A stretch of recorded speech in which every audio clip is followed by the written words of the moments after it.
ప్రభుత్వం ఏదైనా మంచి చేస్తే మంచి చెప్దామని చెప్పి అనుకున్నాం. కానీ ఈరోజు అగ్రిగోల్డ్ భూములు ఏంటి?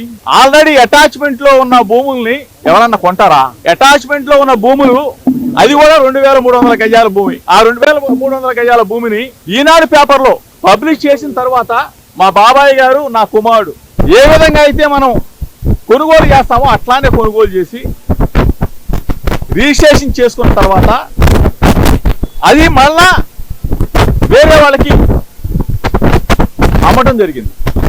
అంటే ఏ విధంగా అయితే మనం భూమి కొని అమ్ముతామో అట్లాగనే అది వాళ్ళు మా దగ్గర నుంచి కొనేటప్పుడు కూడా ఈనాడు పేపర్లోనే పబ్లిష్ చేయించుకొని